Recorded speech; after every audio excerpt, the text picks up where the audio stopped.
नमस्कार। मैं इंद्रजीत यादव, सहायक आचार्य हिंदी, राजकीय महाविद्यालय बहरोड। आज की इस कक्षा में आपका हार्दिक स्वागत और अभिनंदन करता हूं।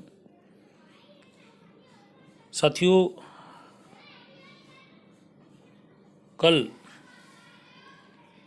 हमने दिनकर के विषय में चर्चा आरंभ की थी। अगेय के संदर्भ में चर्चा आरंभ की थी और उनकी कविता यह दीप अकेला के पद पर व्याख्यात्मक प्रकाश डाला था। यहाँ नई कविता के दौर में जो व्यष्टि और समष्टि की प्रवृत्ति देखने को मिलती है, उसकी झलक है इस कविता में कि व्यक्ति अकेला है, सार्वभौम है, सर्वशक्तिशाली है, सर्वगुण संपन्न है, बुद्धिमान है, लेकिन उसकी समाज के प्रति भी उपादेयता है। समाज के प्रति भी उसकी जिम्मेदारी है और उसी जिम्मेदारी के निर्वहन के लिए आगे कहते हैं, हमने पढ़ा था कि इसको भी पंक्ति को दे दो। अब इस पद में व्यक्ति की जो महत्ता है उसको बताया गया कि व्यक्ति अपने आप में क्या है। कि यहाँ यह मधु है स्वम काल के मौन का युग संचय, यह गोरस जीवन काम धेनु का अमृत पूत पाए, यह अंकुर फोड़ धरा को रवि को ताकता निर्भय, यह प्रकृत स्वयं ब्रह्म अयुत इसको भी शक्ति को दे दो, यह दीप अकेला स्नेह भरा है गौरव भरा मदमाता पर इसको भी पंक्ति को दे दो। ये दीप है, गौरव भरा मदमस्त है, मदमा रहा है, लेकिन उस गर्व से मदमाते मदमस्त मनुष्य को इसके अंदर जो गुण हैं, जो ताकत है, उसका प्रयोग समाज के लिए होना चाहिए। इसलिए कहा था ये गर्व भरा मदमाता पर इसको भी पंक्ति को दे दो। पंक्ति का मतलब समाज से है कि इसको भी समाज को दे दीजिए। तो यहाँ यह मधु है। मधु का मतलब शहद या मधुरता। स्वम काल के मौन का युग संचय, कि युगों युगों के माधुर्य को संचित करके इस मानव के मन में उसको स्थान मिला है। यह मधुरता का टोकरा है जिसे समय के अनुभवों के बाद संचित किया गया है। युगों के अनुभव से इस मधुरता जो मानव के अंतर्मन में है, इसका संचय हो पाया है। समकाल ने मानो इसका संचय किया है।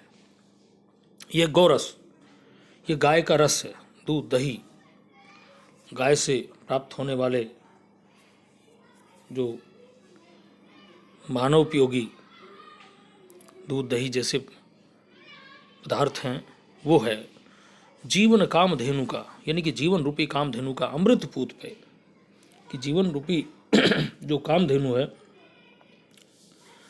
कामधेनु के संदर्भ में प्रचलित है कि ये इच्छा पूर्ति करने वाली है, देवताओं की गाय है जो इच्छा पूर्ति करती है। जो इच्छित हो उससे प्राप्त किया जा सकता है।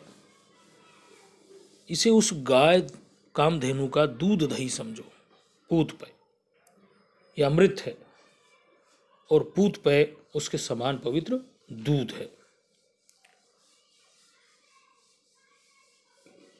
यह अंकुर है कि जैसे कोई बीज हम धरती में डालते हैं और धरती का सीना चीरता हुआ बाहर निकल जाता है, बाहर निकलता है, उसकी पृथ्वी के सीनों को चीर देता है।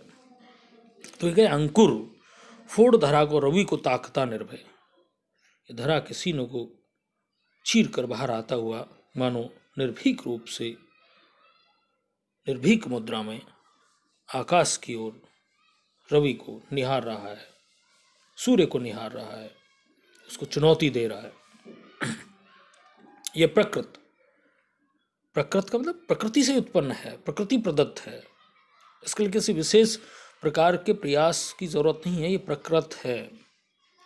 स्वयं ये स्वयंभू है, स्वयं ही पैदा हुआ है। ब्रह्म ये पर ब्रह्म है, परमेश्वर है, ईश्वर है, आयुत शक्तिशाली है, शक्तिमान है। इसको भी शक्ति को दे दो।